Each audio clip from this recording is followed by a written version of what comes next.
Hi friends, welcome to Shri Kannada cooking channel. ಇವತ್ತು chicken ಐಟಮಲ್ಲಿ ಒಂದು ಸೂಪರ್ ಟೇಸ್ಟಿಯಾದಂಥ ಒಂದು ಗ್ರೇವಿನ ಮಾಡೋದು ಹೇಳ್ಕೊಡ್ತಾ ಇದ್ದೀನಿ.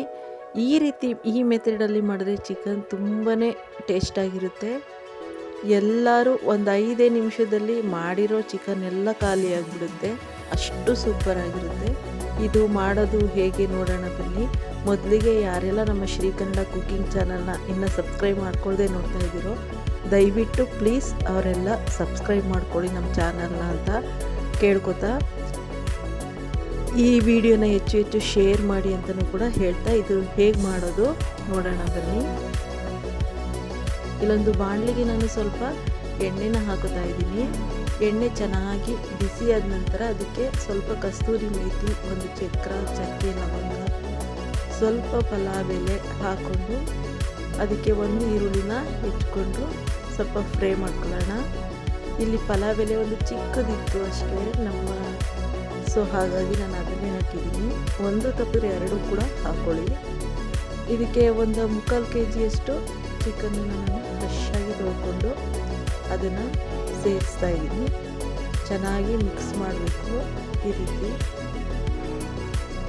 ಚಿಕನ್ ಅಂದರೆ ಯಾರಿಗೆ ತಾನೇ ಇಷ್ಟ ಆಗಲ್ಲ ಹೇಳಿ, ಮಕ್ಕಳಿಂದ ಹಿಡಿದು ದೊಡ್ಡವ್ರ ತನಕನೂ ತುಂಬಾ ಲೈಕ್ ಮಾಡೋದು ಚಿಕನ್ನೇ. ಸೊ ಈಗ ಇದಕ್ಕೆ ಸ್ವಲ್ಪ ಉಪ್ಪನ್ನ ಕೂಡ ಸೇರಿಸ್ಕೊತಾ ಇದ್ದೀನಿ. ಉಪ್ಪನ್ನ ಹಾಕಿ ಈ ಚಿಕನ್ ಎಲ್ಲ ಚೆನ್ನಾಗಿ ನೀರು ಬಿಟ್ಕೊಳ್ಳುತ್ತೆ. ಇದನ್ನು ಚೆನ್ನಾಗಿ ಸೊಂಬಿಸ್ಕೋಬೇಕು.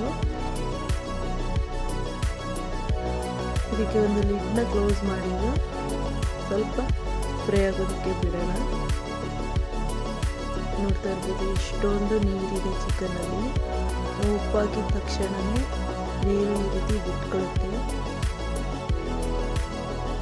ಇದೆಲ್ಲ ಡ್ರೈ ಆಗಬೇಕು, ಅಲ್ಲಿ ತನಕ ಬೇಯಿಸ್ಕೋಬೇಕು. ಈ ಹಂತದಲ್ಲಿ ನಾವು ಇದಕ್ಕೆ 1 ಹಿಡಿ ಪುದೀನ ಸೊಪ್ಪು ಹಾಗೆ 1 ಹಿಡಿ ಕೊತ್ತಂಬರಿ ಸೊಪ್ಪನ್ನು ಸೇರಿಸ್ಕೋಬೇಕು.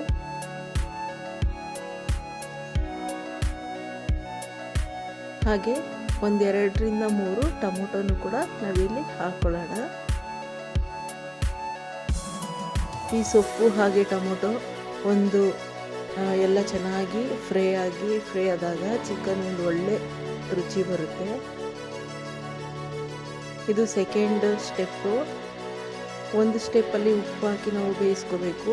ಆಮೇಲೆ ಪುದೀನ ಸೊಪ್ಪು ಮತ್ತು ಟೊಮೊಟೊ ಹಾಕಬೇಕು. ಇಲ್ಲಿ ಮಸಾಲೆನ ರುಬ್ಕೊಳ್ಳೋಣ. ಸ್ವಲ್ಪ ಈರುಳ್ಳಿ, ಬೆಳ್ಳುಳ್ಳಿ ಹಾಗೆ ಅಚ್ಕಾರದ ಪುಡಿ, ಸ್ವಲ್ಪ ಶುಂಠಿ, ಚಕ್ಕೆ, ಲವಂಗ, ತೆಂಗಿನಕಾಯಿ ಸ್ವಲ್ಪ, ಹಾಗೆ ಕೊತ್ತಂಬರಿ ಸೊಪ್ಪು. ಇದು ನಾನು ಬೇರು ಥರ ಇರೋದನ್ನ ಹಾಕ್ತಾಯಿದ್ದೀನಿ. ಇದನ್ನು ಚೆನ್ನಾಗಿ ಮಿಕ್ಸಿಗೆ ಹಾಕ್ಕೊಂಡು ನೈಸಾಗಿ ರುಬ್ಕೊಳ್ಳೋಣ. ಈಗ ನೋಡಿ ಚಿಕನ್ನು ಚೆನ್ನಾಗಿ ಫ್ರೈ ಆಗಿದೆ. ಟೊಮೊಟೊ ಹಾಗೆ ಸೊಪ್ಪುಗಳ ಜೊತೆ ಚೆನ್ನಾಗಿ ಬೆಂದಿದೆ. ಈ ರೀತಿ ಬೇಯಿಸ್ಕೊಂಡ್ರೆ ಮಾತ್ರ ತುಂಬಾ ರುಚಿಯಾಗಿರುತ್ತೆ ಗ್ರೇವಿ. ಇದಕ್ಕೆ ನಾವು ರುಬ್ಬಿರುವಂಥ ಖಾರನ ಹಾಕಿದ್ರೆ ಆಯಿತು. ತುಂಬಾ ಬೇಗ ಮಾಡ್ಕೊಬೋದು, ಸುಲಭವಾಗಿ ಮಾಡ್ಕೊಬೋದು, ಹಾಗೆ ತುಂಬಾ ಟೇಸ್ಟಾಗಿರುತ್ತೆ. ನಾವಿಲ್ಲಿ ಯಾವುದೇ ಟೇಸ್ಟಿಂಗ್ ಪುಡಿಗಳನ್ನು ಬಳಸ್ತಾ ಇಲ್ಲ. ಆದಷ್ಟು ಟೇಸ್ಟಿಂಗ್ ಪುಡಿಗಳನ್ನ ಅವಾಯ್ಡ್ ಮಾಡಿದಷ್ಟು ಒಳ್ಳೆಯದು. ಈಗ ನೋಡ್ತಾ ಇರ್ಬೋದು ಎಷ್ಟು ಚೆನ್ನಾಗಿ ಗೊಜ್ಜು ಗ್ರೇವಿ ರೆಡಿಯಾಗಿದೆ ಅಂದರೆ ಚಪಾತಿ, ದೋಸೆ, ಪೂರಿ ಎಲ್ಲದಕ್ಕೂ ಕೂಡ ನೆಂಚ್ಕೊಂಡು ತಿನ್ಬೋದು. ಈಗ ಇದಕ್ಕೆ ಮತ್ತೆ ಲಿಡ್ನ ಕ್ಲೋಸ್ ಮಾಡಿ ಬೇಯಿಸ್ಕೋಬೇಕು. ಒಂದು 10ರಿಂದ 15 ನಿಮಿಷ ಬೇಯಿಸಿದ್ರೆ ಸಾಕು. Chicken gravy super tasty chicken gravy ರೆಡಿಯಾಗೋಯ್ತು. ನೋಡ್ತಾ ಇರ್ಬೋದು, ಇದು ಮಾಡೋದು ಕೂಡ ತುಂಬ ಸುಲಭ. ಈ ವಿಡಿಯೋ ನಿಮಗೆ ಇಷ್ಟ ಆದರೆ ಪ್ಲೀಸ್ ನಮ್ಮ ಚಾನಲ್ನ ಸಬ್ಸ್ಕ್ರೈಬ್ ಮಾಡ್ಕೊಳ್ಳಿ ದಯವಿಟ್ಟು. ಇದೇ ಥರ ಒಳ್ಳೊಳ್ಳೆ ವಿಡಿಯೋ ಜೊತೆ ಮತ್ತೆ ಭೇಟಿಯಾಗೋಣ. ಈ ವಿಡಿಯೋನ ಹೆಚ್ಚು ಶೇರ್ ಮಾಡಿ ಎಲ್ಲರಿಗೂ ಅಂತ ಕೇಳ್ಕೊತಾ, ಬಾಯ್ ಫ್ರೆಂಡ್ಸ್.